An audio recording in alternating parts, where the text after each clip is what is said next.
Thanks very much. I'm Darin Barney.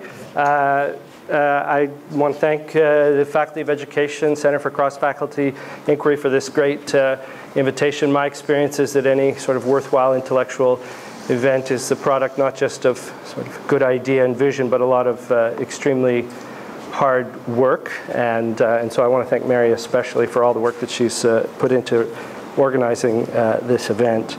It's been just so far, it's been fabulous. I learned a lot in the last half hour, that's for sure. At a cocktail party in my neighborhood last week, after the children had gone to bed, the discussion turned to very serious matters. We started talking about the astonishing speed with which things can slip into recession.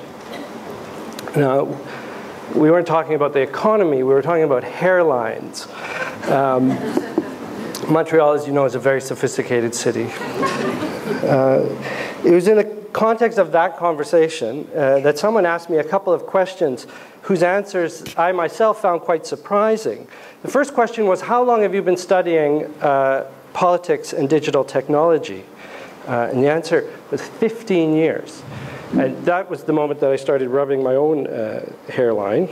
The second question was, so then, Mr. 15 years, what's the most important effect that the internet has had on politics? This was a similarly disquieting question, mostly because it's exactly the sort of straightforward, reasonable, intelligent questions that academics hate getting in public or social situations. Questions like this carry the expectation that we will respond in a way that's equally straightforward, reasonable, and intelligent, or at the very least, interesting. I should have said something clever about politicians dropping acid and putting it on YouTube or something like that. But instead, this is what I said. I said, I think it's that our encounter with digital technology has heightened our awareness of the social and political significance of technology more generally. Talk about a party killer. The only thing I could have done to clear the room more quickly would have been to pick up the guitar and start singing Kumbaya or something like that. But still, I think it was a pretty good answer, and I wanted to frame what I'm going to talk about today.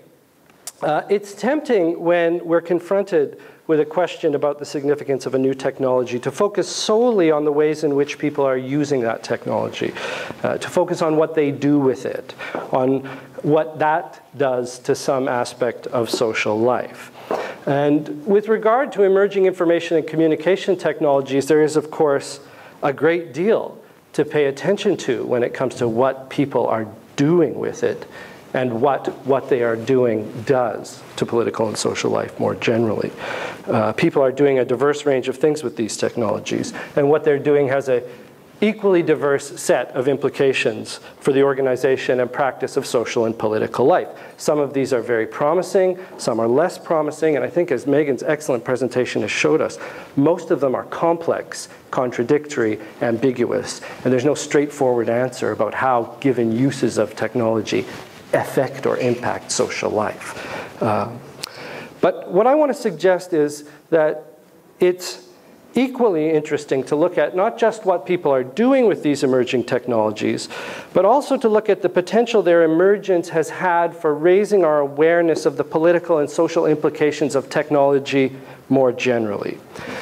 Because I think whether it's activists who are concerned about questions of copyright in the digital sphere or network neutrality, partisans or activists who are going at it in the blogosphere, parents who are anxious about the amount of time that their kids spend online or in front of screens, educators who are unsure about things like network access and laptops in the classroom, commuters who are plugged into iPods and mobile phones, environmentalists who are concerned about e-waste, or even just workers who are re-engineering themselves for the knowledge economy. One thing that digital technology has surely accomplished is that it's made us all very aware of just how intimately the design and development of technological devices and systems is bound up in the organization and practice of social, economic, and political life in general. Thanks to the internet and related technologies, we might say the question concerning technology is now closer to the awareness of more people more of the time than ever before. And what this means for someone like me, many people in this room, anyone who's been taken intellectually by arguments about technology that have emerged in philosophy and critical theory of technology over the past half century or so, or more recently, arguments that have emerged from social studies of science and technology. What this means for anybody who's sort of captured by those kinds of ideas and arguments that emerge from those traditions is that, you know, what we think we have long known about technology, that it's a political thing through and through, that it's political in its origins, it's political in its outcomes, that it is political in its meanings. Okay. We're in a situation now where that can now be sensibly articulated with the everyday experience of increasing numbers of people who live in technological circumstances. And with the parallel emergence of other technologies whose implications for social life might even surpass those of the internet, biotechnologies, genetic technologies, nanotechnology, the possibility arises that the awareness emerging around digital technologies may be extended to an elevated sense of the political nature and stakes of technological change more generally. We could be entering a golden age, okay? Not just a golden age of deliberative and dialogic democracy born of the various affordances of emerging information and communication technologies, but maybe even a golden age for the politicization of technology itself, ushered in by a citizenry whose experience with these technologies, with digital technologies, has confirmed to them in a very material way that technology plays a decisive role in shaping their prospects and their practices, and that therefore they should have some role in shaping it, a role that's greater than the one that they enjoy as consumers who simply get to exert the choice to buy or not buy. Okay? And if you think, as I do, that technology is a central organizing principle of our society, and that technological devices and systems represent crucial sites for the distribution of power, the distribution of resources, for the establishment of permissions and prohibitions, and for the conditioning of social relationships. If you believe that, if you believe, in short, that justice is at stake in technology, then this prospect, the prospect of an emergent and expansive public confrontation with the politics of technology is a particularly exciting one. Okay? But we shouldn't get too excited.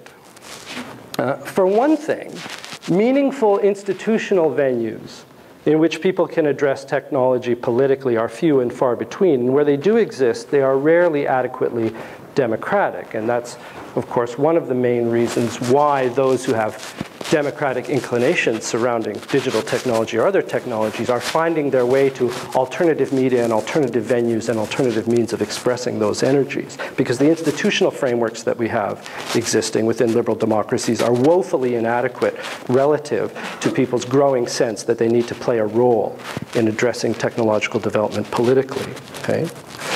Perhaps even more significantly, I think it remains the case that powerful actors and institutions in societies like ours have a continued interest in depoliticizing technology and its development as much as possible. These interests have been served very well by the story about technology that still, even today, forms a very significant part of the mythology of advanced technological societies. That story that says that technology proceeds quite irresistibly along an unbroken line of rational, apolitical progress, with each ensuing innovation representing an improvement upon the last. And the story that says that the technologies that emerge from processes like these are either neutral as to their outcomes or basically more or less positive in their social effects.